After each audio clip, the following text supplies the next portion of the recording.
Hello everyone. In this video we are going to learn about MRI magnetic resonance imaging. इसके introduction और history के बारे में देखेंगे। हिस्ट्री अपन बहुत ही कम देखेंगे क्योंकि इसके अंदर जो हिस्ट्री है वो बहुत ज़्यादा लंबी है। लंबी का मतलब MRI मशीन है वो कोई एक दिन में नहीं बनी है, उसके अंदर चेंजेस होते गए। पहले इसका कंसेप्ट आया, फिर कंसेप्ट के बाद में इसके अंदर पहली मशीन बनाई गई, फिर उसके बाद उसमें मशीन के अंदर भी एडवांसमेंट होते गए। तो मैग्नेटिक रेजोनेंस इमेजिंग MRI एक बेसिक, अपन अगर बेसिकली बात करें तो एक इमेजिंग मॉडलिटी है जो कि यूज़ आती है अपने को बॉडी के इंटरनल इमेजेस को कैप्चर करने में। और अपन मेन है कि MRI है वो किस पे बेस्ड होती है। MRI is based on nuclear magnetic resonance. अब ये आपको आगे पता चलेगा अभी कि न्यूक्लियर इसको क्यों बोला जाता है, न्यूक्लियर मैग्नेटिक रेजोनेंस को क्यों बोला जाता है, ये भी हम आगे देखने वाले हैं। Basically it is a non invasive procedure. Non invasive means इसके अंदर अपन बिल्कुल भी कहीं भी कोई कट या कोई भी अपन जिसको अपन बोलते हैं कि कट लगाना या कहीं भी होल करना या कहीं भी कुछ इंसर्ट करना, वैसा कुछ नहीं करते। लेकिन कुछ स्पेशल प्रोसीजर होते हैं या जिसको अपन कंट्रास्ट स्टडीज़ बोलते हैं, उसके अंदर अपन कंट्रास्ट डालने के लिए वेनसली या जैसे भी अपने सूटेबल रहे या जैसे भी अपन उसको दे सकते हैं पेशेंट को, वैसे MRI के अंदर यूज़ करते हैं। लेकिन बेसिकली ये नॉन इन्वेसिव प्रोसीजर होता है और न्यूक्लियर मैग्नेटिक रेजोनेंस पे काम करता है, NMR प्रिंसिपल पे काम करता है। अब अपन देखते हैं कि जो MRI है वो बहुत बड़ा कंसेप्ट है या बहुत बड़ा लेक्चर है, तो उसको अपन कैसे डिवाइड किया है। ये आज अपना लेक्चर फर्स्ट है जिसके अंदर इंट्रोडक्शन पढ़ेंगे। सेकंड लेक्चर के अंदर अपन बेसिक प्रिंसिपल पढ़ेंगे। थर्ड के अंदर कि कैसे कैसे काम करता है। जो बेसिक प्रिंसिपल है वो 4 स्टेप्स में डिवाइड है। पहला हो गया एक्साइटेशन, फिर रिलैक्सेशन, फिर कैसे इमेज आती है वो स्टेप्स, और फिर उसके अंदर बाद में डिस्प्ले कैसे होता है। इसके अंदर अपन बहुत सारी डेफिनेशन भी पढ़ेंगे, जैसे रेजोनेंस क्या होता है, स्पिन क्या होता है, प्रेसिशन क्या होता है, ये सब कुछ आगे आने वाला है, ठीक है।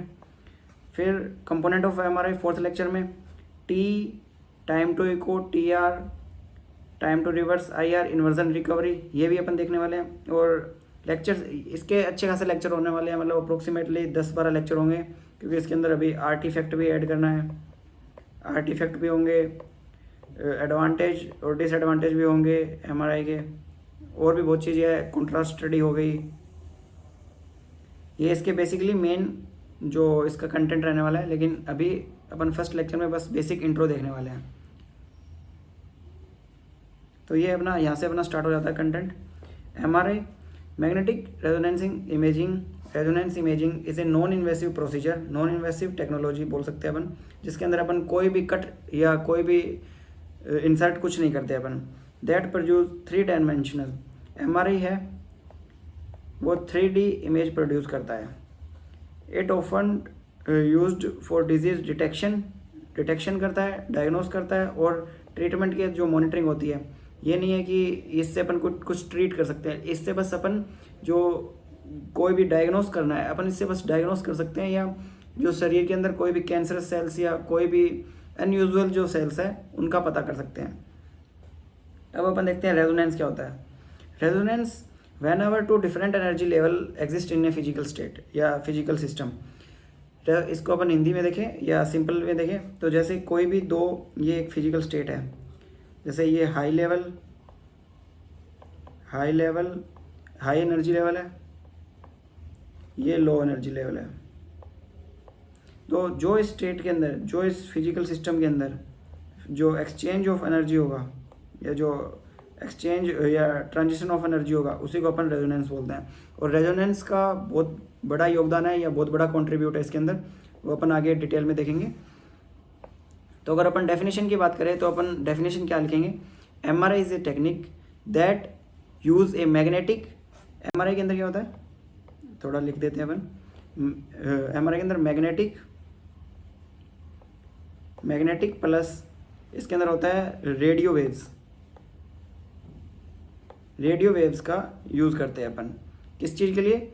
इंटरनल जो ऑर्गन है उसकी स्टडी के लिए, to study our internal organs. Resonance देख लिया अपन ने। इमेजिंग, इसमें 3D इमेजिंग होती है। 3D इमेजिंग मतलब कोरोनल, सैजिटल और एक्सियल। नेक्स्ट देखते हैं अपन MRI procedure. MRI produces cross sectional image of soft tissue similar to CT scanner without using ionization radiation.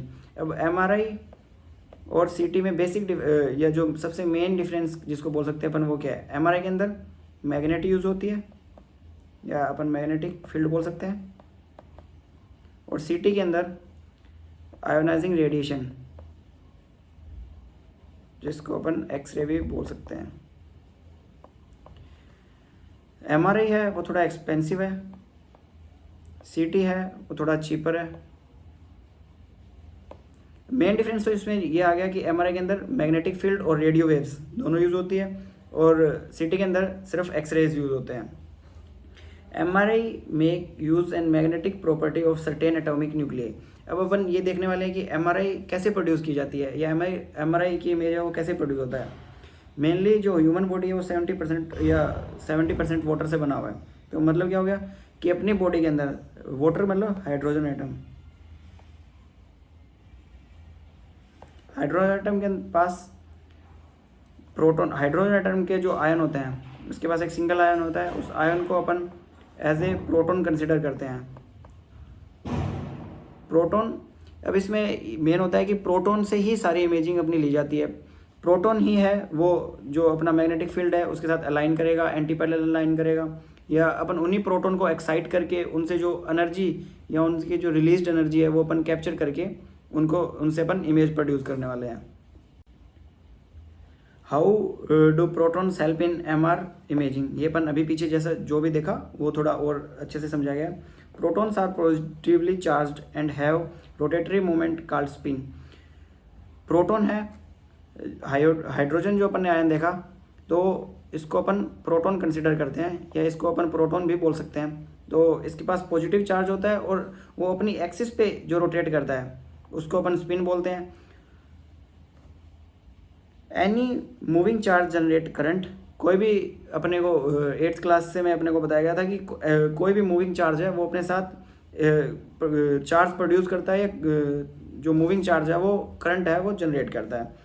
Every current has a small magnetic field around it, so every spinning proton has also called magnetic dipole भी उसको बोल सकते हैं। अब अपन बात करते हैं कि प्रेसिशन क्या होता है।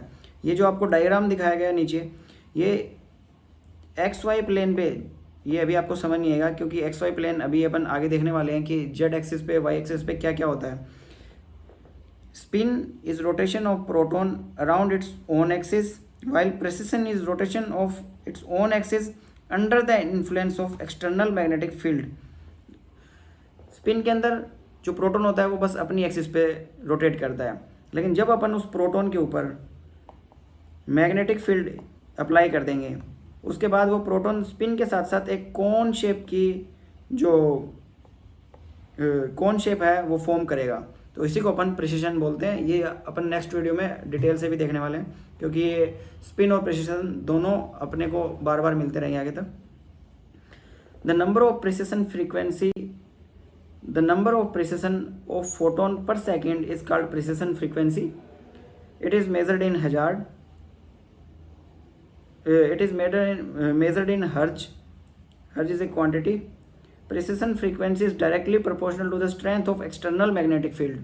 External magnetic field को अपन बोल सकते हैं, अपन बोलते हैं B0, और डायरेक्टली प्रोपोर्शनल किसके, ये मैग्नेटिक फील्ड प्रिसिशन फ्रीक्वेंसी है जिसको अपन W0 भी बोल सकते हैं, वो मैग्नेटिक फील्ड स्ट्रेंथ के डायरेक्टली प्रोपोर्शनल है। मतलब अगर अपन ने मैग्नेटिक फील्ड बढ़ा दिया तो प्रिसिशन फ्रीक्वेंसी भी बढ़ जाएगी।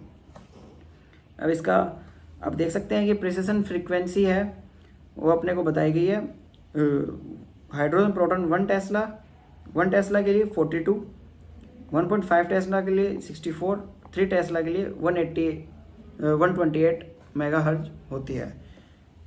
तो अब ये अपनी पूरी वीडियो थी किस पे, एक 10 मिनट की वीडियो थी जिसके अंदर अपने जस्ट बेसिक जो अपना MRI का ओवरव्यू है वो लिया। अब अपन नेक्स्ट वीडियो के अंदर अपन देखने वाले हैं कि प्रिंसिपल ऑफ MRI क्या होता है। उसके बाद अपने पास बहुत सारा कंटेंट है MRI के अंदर, बहुत बड़ा है, तो अपन आगे देखते रहेंगे। थैंक यू फ्रेंड्स, अगर वीडियो अच्छी लगी तो लाइक शेयर सब्सक्राइब करिए और अपन नेक्स्ट वीडियो इसी जो अपना प्लेलिस्ट है इसमें अपलोड करते रहेंगे। Thank you.